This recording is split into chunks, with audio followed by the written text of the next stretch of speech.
오늘은 빌립보서 2장 9절로 11절 말씀을 통해서 예수님이 왕이십니다. 우리가 제가 함께를 나누고자 합니다. 여러분 그렇습니다. 우리 예수님을 우리가 고백할 때 뭐라고 고백합니까? 주님이죠. 주님 고백하는 그 이유가 뭐예요? 주, 그야말로 나의 주인이 되신다는 것이죠. 주님, 예수님께서 나의 주인이 되십니다. 자, 우리가 삶을 이렇게 고백하면서 정말 그렇다면 우리의 삶에 정말 주님이 우리 삶을 인도하고 계십니까? 우리가 주님 앞에 맡겨드리고 있습니까? 우리가 지금 이슬로를 이렇게 고백하면서도 여전히 우리의 삶 가운데 내가 내 삶의 주인이 되어서 주님의 뜻대로 살기보다는 내 뜻대로 살려고 하는 욕망이 여전히 우리 안에 자리 잡고 있음을 우리가 보게 되죠. 그래서 우리가 예수 그리스도를 영접하고 나서 그 이후의 신앙의 여정은 사실은 여전히 내 안에 살아있는 나, 그리고 내 안에 이제 내 삶의 주인이 돼서 오신 주님과의 싸움이라고 볼 수가 있죠. 이것이 어떻게 보면 또 영적 전쟁이라고 할 수 있고, 끊임없이 어떤 때는 정말 우리가 주님 뜻대로 산다고 하면서 또 어떤 때는 또 내 뜻대로 살려고 하는 그 모습들이 계속해서 충돌하고 있는 것이 어떻게 우리의 신앙의 여정이죠. 여정. 이 신앙 여정 가운데서 우리 무엇보다도 나를 내려놓고 온전히 주님께서 나의 삶의 주인이 되시다. 우리가 이제 인정하고 또 모셔드리고 그분께 복종하는 것. 이것이 바로 이제 온전한 신앙의 길인 줄로 분명히 우리는 믿습니다. 자, 그러면 우리가 왜 이렇게 주 앞에 내려오지 못하는 것일까? 무엇 때문에? 여러 가지 이제 우리가 원인이 있을 것입니다. 여러 원인이 있겠지만. 뭔가 우리가 주님 앞에 나를 맡겨드리면, 그럼 나는 뭐야? 나는 존재가치가 없는 존재인가? 왜 이렇게 생각할 수 있는 것이고. 또 마치, 그러면 나는 도대체 자유가 없는 거 아니야? 주님이 이렇게 하라면 하고, 저렇게 하면 하라면. 그럼 나는 자유란 것이 아무것도 없어. 나는 뭐 그냥 속박된 존재네? 우리가 이렇게 여기기 때문에, 그렇죠? 여기기 때문에 이제 우리가 여전히 주 앞에 온전히 맡기지 못하고, 내 뜻대로 살려고 하는 이제 그것을 이제 보인 원인도 이제 아마 그런 데 있다고 생각합니다. 여러분, 우리가 알다시피, 여러분, 내 뜻대로 살았을 때 어떤 일이 벌어집니까? 우리가 완전한 존재입니까? 불완전한 존재잖아요. 불완전한 존재인 내가 내 인생의 항해의 키를 내가 지고 있으면 어떻게 돼요? 늘 불안해요. 이것이 도대체 온전히 제대로 가는 건지, 이게 바로 가는 건지, 도대체 이게 내 목적지가 분명히 있는데 그 목적지 향해 가는 건지, 아니면 엉뚱하게 가는지 알 수가 없어요. 근데 우리가 주님께 그 키를 맡겨드리면 어떻게 해요? 우리는 안심하잖아요. 그래, 주님은 완전한 분이시기 때문에 우리를 반드시 이 항해의 목적지까지 우리를 인도하실 것을 우리가 믿기 때문에 주님을 맡길 때 우리가 어떻게 해요? 그 안에서 진정한 안정감을 누리게 되는 것이죠. 그래서 우리가 주님 앞에 이제 모든 것을 맡겨드리는 것입니다. 오늘은 그 주제를 가지고 다시 한번 말씀을 나누고자 합니다. 자, 우리 예수님께서 우리의 정말 유일한 주님이 되신다 하는 것을 이제 여러 가지 성경에서 말씀하고 있습니다. 자, 특별히 이사야서 43장 7절에 보니까 이렇게 말씀하고 있어요. 내 이름으로 불려진 모든 자, 곧 내가 내 영광을 위하여 창조한 자를 오게 하라. 그를 내가 지었고 그를 내가 만들었느니라. 이 말씀하고 있어요. 여기서 내 이름은 내는 누구예요? 이사야서니까 여호와 하나님이시잖아요. 그렇죠? 여호와 하나님이 우리를 창조하셨잖아요. 왜 창조했습니까? 우리를 하나님을 찬송하게 하기 위해서. 그렇죠? 하나님 영광을 위해서 우리를 지으셨다고 말씀하고 있어요. 그러면 우리의 삶의 주인은 누굽니까? 여호와 하나님이시죠? 여호와 하나님. 자, 그래서 우리가 그 영어 성경을 보면 우리는 다 여호와로 이렇게 여호와로 번역해 있잖아요. 번역해 있는데 영어 성경 보면 전부 다 로드 이렇게 번역해 있어요. 대문자 L로 해가지고 로드, 주님 이렇게 이제 번역되어 있습니다. 하나님께서 여호와 하나님이 우리의 주님이시라는 것이죠. 자, 그런데 우리가 조금 전에 읽었던 빌립보서 2장 9절 11절 말씀에서 자, 무엇라고 말씀하고 있습니까? 바로 구약 시대에서는, 성경 시대에서는 여호와 하나님이 주님이셨는데, 자, 이제 그 주님의 그 영광스러운 칭호를 누구에게 주셨어요? 예수님에게. 그렇죠? 바로 예수 그리스도께로 이 영광스러운 칭호를 주신 거예요. 그래서 이제는 우리가 주님 고백할 때 누구예요? 예수 그리스도시죠. 바로 우리를 위해서 십자가에서 죽으심을 통해서 우리 모든 죄를 대속하시고 하나님 부활의 첫 열매가 되시고 그리고 이제는 승천하셔서 하나님 보좌 우편에서 우리를 다스리십니다. 바로 그 예수 그리스도가 이제 우리의 주님이 되십니다. 그래서 우리가 주님 고백할 때 바로 이제 예수 그리스도를 이제 고백하는 것이죠. 그분이야말로 모든 만물의 이제는 주권자가 되십니다. 그러니까 하나님께서 그 주권을 이제 예수 그리스도께로 이양하신 거예요. 그것을 이제 맡기신 것입니다. 자, 또 로마서 12장 36절에 보니까 이는 만물이 주에게서 나오고 주로 말미암고 주에게로 돌아갑니다. 그의 영광이 세세에 있을지어다. 아멘. 자, 우리 주님께서 자, 모든 만물의 주가 되신 근거가 뭐예요? 모든 만물이 어디서 나왔어요? 바로 우리 주님으로부터 나왔습니다. 그렇죠? 주를 말미암아 존재하고요. 그리고 다 주께로 돌아갑니다. 모든 것이 처음부터 끝까지가 모든 과정까지도 바로 주님이 역사하신 것이죠. 주님의 그 주권 아래 있다는 것입니다. 그래서 마땅히 주님이 모든 것을 다스리시기 때문에 그분이 우리의 주님이 되신 것은 너무나 당연한 것이죠. 너무나 당연한 것입니다. 자, 그럼 이제 무엇보다도 우리는 사도 바울을 통해서 우리 이제 하나의 모범의 사례를 우리가 살펴볼 수가 있어요.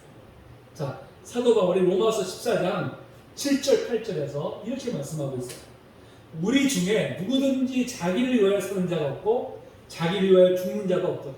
우리가 살아도 주를 위하여 살고 죽어도 주를 위하여 죽나니 그러므로 사나 죽으나 우리가 주의 것이로다. 자, 바울 사도는 여기서 뭘 말씀하고 있습니까? 무엇을? 자기를 위하여 사는 것이 아니라 누구를 위해 살아요? 이제는 주님을 위해 산다는 것이죠.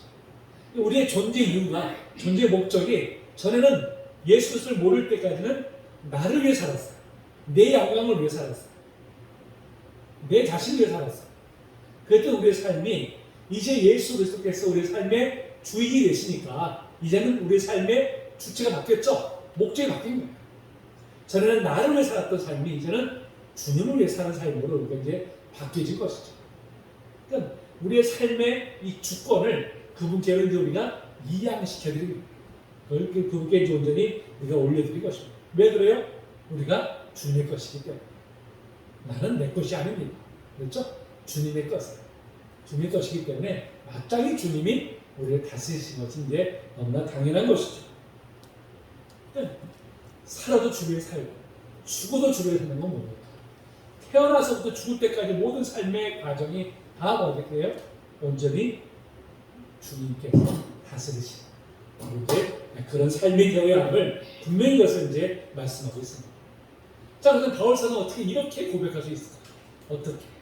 바로 예수 그리스도 말로 자신의 주님이심을 깨달았기 때문에 그래서 온전히 그분께 이제는 모든 것을 맡겨드리는 것이죠. 전에는 어떻습니까? 바울 사도가 세상적으로 볼 때는 정말 자랑할 것이 많았던 사람이었어요. 유대인적인 유대인이었습니다. 바리새파 중에서도 아주 인정받는, 앞날이 촉망받는 그런 사람이었고요. 정말 지식도 정말 풍부했던, 누구나 다 인정했던 그런 사람이었고 하나님 믿는 일에도 정말 열심히 특심했던 그런 사람이었어요. 근데 그것이 다 사실은 자신의 영광을 위해서 했던 일들이었었어요. 그걸 사실 몰랐었어요. 그랬던 그가 예수 그리스도를 만나고 난 다음에 그 전에 내가 했던 모든 일들이 하나님을 위해 한 것처럼 보였지만 사실은 내 자신의 영광을 위해 살았구나 하는 것을 깨닫게 된 것이죠. 그래서 이제 예수 그리스도의 말로 진정한 내 삶의 주인이시기 때문에 이제는 내가 나를 위한 삶이 아니라 이제는 주님을 위한 삶을 살아야 됩니다. 이건 이제 깨달았기 때문에 이러한 고백을 이제 드릴 수가 있게 된 것이죠. 그렇다면 여러분, 바울 사도의 고백처럼 우리도 지금 그런 고백을 드릴 수 있습니까? 아멘. 우리는 그렇게 완벽하지 않지만 그렇게 하려고 노력하고 있죠. 우리는 힘쓰고 있어요. 제가 늘 말씀드리지만 우리는 완전한 존재가 아닙니다. 완전한 존재. 다만 목표가 분명해요. 이게 굉장히 중요한 거예요. 전에는 우리가 목표가 없었기 때문에 어디로 간지도 몰랐잖아요. 근데 이제는 목표가 분명하기 때문에요. 목표가 분명한 사람은요, 길을 가다가 잠깐 길을 잃어도요, 다시 찾아갑니다. 다시 그 길로 가게 돼 있어요. 목표가 없으면 어디 가는지 모르기 때문에 한참 목적지하고 다른 길로 가버리죠. 그러니까 저나 여러분들은 모두가 다 목적지를 알기 때문에요. 잠시 우리가 좀 이렇게 제 길에서 있다가 그래도 또 다시 찾아갑니다. 근데 무엇보다도 성령께서 우리를 내버려두지 않으세요. 반드시 우리 이끌어 가십니다. 우리는 목표만 분명히 붙잡으면 돼요. 목표만. 그 향해서 우리가 나아가면 됩니다. 여전히 우리 안에는 주님 뜻대로 살겠습니다. 우리가 고백하는 그런 마음이 있는 반면에 여전히 또 내 마음 구석에는 또 내 뜻대로 살려고 하는 욕망이 또 있어요. 여전히. 그것은 계속해서 우리가 우리 안에서 충돌할 수밖에 없는 것입니다. 하지만 분명한 것은 뭐예요? 예전에는 내 뜻대로 살려는 욕망이 더 컸었는데 지금은 어때요? 주님 뜻대로 살려고 하는 마음이 더 크잖아요. 아멘?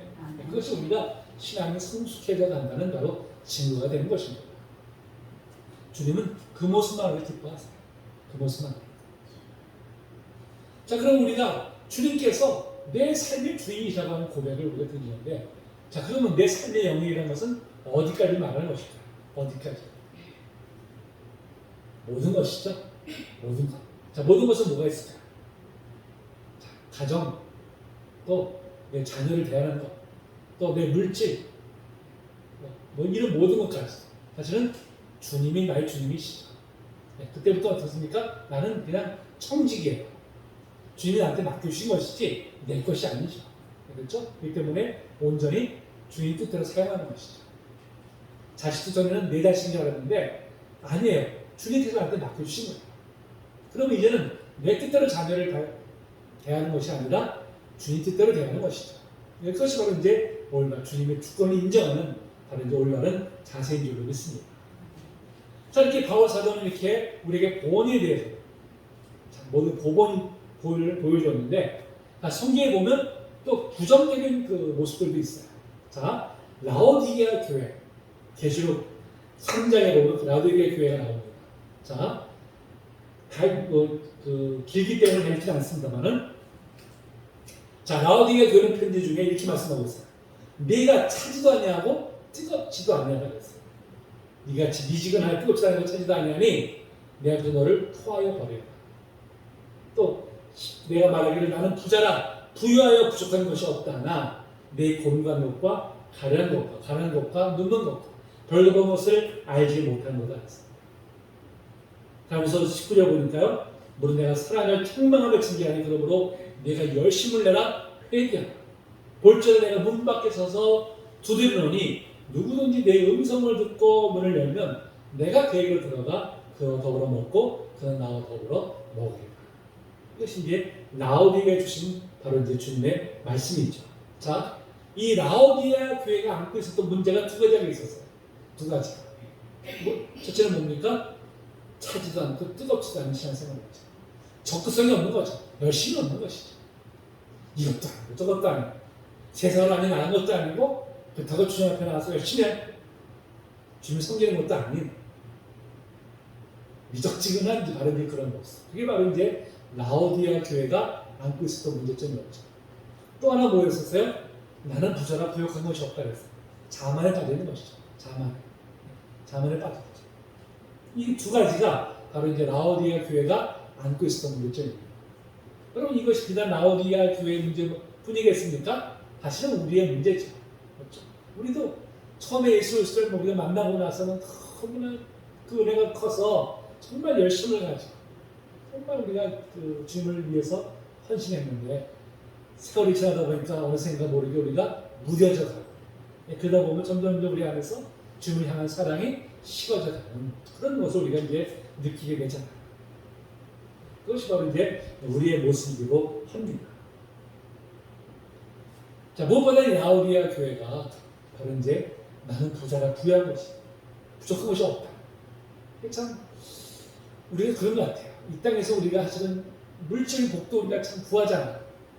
물질 복도 구하지만 때로는 그것이 우리에게 복이 아니라 복이 될 때가 있어요. 우리가 물질적으로 풍요로움을 누리니까 어떤 현상입니까? 지금 우리가 불과 정말 70년, 80년대만 해도 정말 우리 한국 교회가 뜨거웠었어요. 정말 열심을 내는 시장이었는데 80년대, 90년대 들어오면서부터 생활이 풍족해지다 보니까 어떻습니까? 점점 영적으로 쇠퇴전을 느끼잖아요. 우리 자신도 벌써 느끼잖아요. 전에는 정말 우리가 내 입을 어떻게 할 수 없으니까 하나님을 아주 간절히 부르셨잖아요.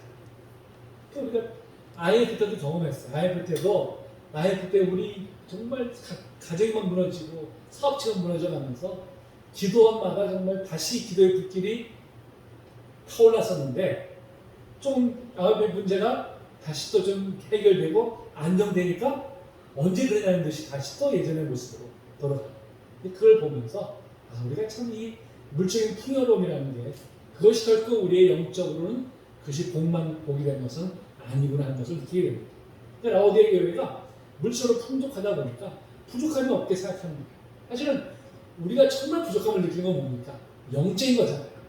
주님을 갈망해야 되는데 그런 갈망이 없는 것이죠. 그런 목마름이 없는 거예요. 육적인 어떤 그런 충족함으로 그거로 만족하며 살아가는 것이죠. 그게 바로 이제 라오디아 교회의 모습이었고요. 오늘날 한국 교회의 모습이라고 이제 할 수가 있습니다. 그런데 특별히 여기서 이제 이 뜨겁지도 않고 차갑지도 않다는 말씀을 비유한 이유가 있어요. 비유한 이유가. 이 라오디아 교회 이제 벌써 한 10km 정도 떨어진 히에라볼리라는 곳에 온천 지역이 있어요. 온천 지역. 유명한 온천 지역이 있습니다. 그 온천 지역에서 이 라오디아 교회로 이제 수도관을 타고 물이 와요. 물이 오는데 한 10km 정도 오다 보니까 어떻습니까? 온천에서는 물이 뜨거웠는데 이 수도관을 통과해서 오다 보니까 물이 식어져 버리는 거예요. 그러니까 뜨겁지도 않고 차갑지도 않은 미적지근한 이제 그런 물이 돼가지고 이 라오디아 지역을 이제 이렇게 이제 오는 거예요. 바로 이제 그걸 비유를 해서 이 말씀하고 있는 것입니다. 뜨거워야 되는데 다 식어져 버리니까 온천물이 별로 효과가 없는 것이죠. 그와 같다는 것이죠. 우리가 하나님 앞에 뜨거운 열정이 없으면, 뜨거운 마음이 없으면 별 쓸모가 없는 이제 그런 삶을 우리가 이제 전락될 수 있기 때문에. 그래서 이제 그걸 이제 경고하는 바로 이제 그런 말씀인 것이죠. 자, 이렇게 자만하고 또 뜨뜻미지근한 그런 신앙 상태에 있다 보니까 어떤 현상이 생겼을까요? 자, 20절에 보니까 볼지로 내가 문 밖에 서서 두드리는 내가 누구예요? 주님이시잖아. 그러니까 지금 라오디아 교인들은 주님을 지금 어디다 세워두고 있어요? 문 밖에 세워두고 있는 거예요. 문 밖에다가. 문 안으로 모셔드려서 주님으로 우리가 모셔드려야 되는데 지금 뭐예요? 주님을 믿는다고는 고백하는데 주님을 내 마음 안으로, 마음 문 안으로 모셔드리지 않고 내 마음 문 밖에다가 세워놓고 있는 거예요. 주님이 두들기면서 제발 나 좀 문 좀 열어줘. 내가 좀 들어가게 지금 이러고 계시다는 거예요. 라오디아 교회가 바로 이제 그러하다는 것입니다. 그런 것이 바로 또한 우리의 모습이긴 하죠. 우리가 주님을 우리가 믿습니다. 주님, 나의 주님이십니다. 우리가 고백한다면 그분이 내 마음 속에 들어오셔서 내 마음을 다스리세요. 그렇죠? 우리의 모든 삶의 이 언행 모두가 다 어디서부터 나와요? 마음에서 나오잖아요. 그렇죠? 그러니까 마음의 주인이 누구냐에 따라서 우리의 삶이 달라지는 것입니다. 그러니까 우리의 주님께서 내 마음에 들어오셔서 내 삶의 주인이 되셔야 되는데 나는 주님 믿는다고 하면서도 여전히 주님을 내 문 밖에 세워놓고서는 굳게 닫아놓고 열지도 않고 여전히 내가 내 안에서 주인 행사를 하고 있는 바로 이런 모습이죠. 그러면서도 이것이 잘못된 것인지 모른 채 우리가 지금 신앙생활을 하고 있다는 것입니다. 자, 이런 교회를 향해서 주님은 뭐라고 말씀하세요? 19절에 보니까 열심을 내라 회개하라. 이것이 잘못된 것을 깨달으라는 것이죠. 영적으로 지금 무지한 상태에 있는 이것을 이 자신 깨어서 회개하고 이제는 주님을 내 마음속에 이제 모셔드리는 것이죠. 그것이 바로 성도의 마땅한 모습임을 다시 한번 분명히 말씀하고 있습니다. 우리 성도님들 지금 주님을 어디에 모시고 계실까요? 마음문 안에 모시고 계십니까? 문 밖에서 지금 내 마음을 두드리고 계실까요? 지금 마음문 안에 들어와 계신 줄로 분명히 믿습니다. 아멘. 때때로 우리가 주님께 모든 걸 맡긴다는 걸 두려워했다고 했어요. 주님 나한테 이렇게 좀 큰 헌신하라고 하시는 거 아니야? 큰 희생을 두고 하라고 하시는 거 아니야? 나 뭐 오늘 갑자기 너 저 오지에 가 성교 가서 해라. 혹시 이러시는 거 아닌가? 그래서 이제 그런 두려움 때문에 이제 주님 앞에 모든 걸 맡기는 걸 우리가 이제 두려워할 때 사실 있어요.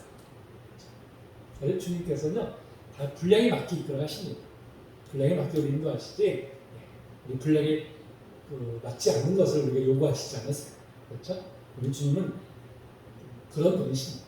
그러니까 우리가 주님께 우리가 맡기죠.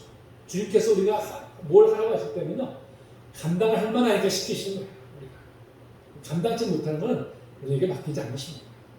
주님은 신실하시잖아요. 그러니까 우리가 주님 앞에 우리가 모든 걸 맡길 때 우리를 더 안전한 곳으로 우리를 분명히 인도해 주실 줄로 분명히 믿습니다. 여러분, 우리가 아까 말씀드렸지만 불완전한 존재들이잖아요. 여러분, 불완전한 내 인생을 내가 이끌어 간다고 생각해 보세요. 얼마나 불안합니까? 한치 앞을 알지 못하는 인생인데. 근데 우리가 예수 믿고 나서 달라진 게 뭐예요? 미래가 불안하잖아요. 미래가. 내일 일은 정말 날 몰라. 어떤 일이 뭘지 우리가 알지 못하지만, 그럼에도 우리가 편안히 잠을 들 수 있는 이유가 뭐예요? 주님이 내 삶의 주인이 되시니까. 내가 내 삶의 주인이라면 여전히 우리는 불안할 거예요. 뜬 눈을 밤을 새울 거예요. 고민할 거예요. 근데 주님이 내 주인이 되시니까, 주님께 맡겨드리니까 우리는 그 안에서 편안함을 누리잖아요. 안정함을 누리잖아요. 그럼 우리도 때론 뭐 인생의 대체 문제들이 없겠습니까? 다 있잖아요. 있을 때 우리가 고민하다가 나중에 우리가 어떻게 할까요? 아유, 주님, 알아서 하세요, 주님. 주님, 제 주님께 맡깁니다. 주님 알아서 하세요. 근데 맡기니까 그렇게 편할 수가 없어요. 내가 어떻게 하고자 할 때는 그게 참 불안하고 두려웠는데, 주님께 맡기고 나니까요, 그렇게 편안할 수가 없어요. 그것이 바로 주님이 내 삶의 주인 되시는 은혜입니다. 자, 그런데 우리 그리스도인들이 다 그런 건 아니잖아요. 성경은 사람을 세 가지 사람으로 분류하고 있어요. 세 가지 사람. 자, 제일 처음에는 에베소 2장 1절로 3절 말씀이 나타나고 있습니다. 여러분 이렇게 되어 있어요. 자, 전에는 우리가 그 가운데서 우리 육체 욕심을 따라 지내며 육체와 마음에 원하는 것을 하여 다른 이들과 같이 본질상 진노의 자녀였다. 그래서 뭐예요? 예수를 믿기 전의 모습이죠. 믿기 전에. 전에는 어떻게 해요? 우리 육체 욕심을 따라 지내요. 그러니까 내가 삶의 주인이 되어서 내 뜻대로 살았던 거예요. 그것이 바로 우리의 삶의 모습이었었죠. 자, 그랬던 우리가 이제 어떻습니까? 예수를 영접했어요. 이제 주님이 나의 주님이시냐 우리가 고백합니다. 근데 그렇게 고백하는 사람들에서도 유형이 두 가지가 나타나요. 한 가지 유형이 뭐냐면 고린도 교회의 모습입니다. 자, 고린도전서 3장을 보니까요. 자, 형제들아, 내가 신령한 자들을 대하여 같이 너희에게 말할 수 없어서 육신에 속한 자, 곧 그리스도 안에서 어린아이를 대하같이 하노라고 했어요. 고린도 교회가 분명히 예수 그리스도를 영접했는데 그들의 하는 행실을 보면 여전히 예전에 예수 믿기 전과 사람들과 별로 다를 바 없는 거예요. 그래서 그들이 뭐라고 합니까? 육신에 속한 자 같구나. 그런 지금 표현하고 있는 것이죠. 그게 바로 이제 고린도 교회의 모습이었고요. 오늘날 많은 그리스도인들의 모습입니다. 자, 그 다음에 완전히 이제는 주님을 나의 삶의 주인으로 모시는 사람이 있죠.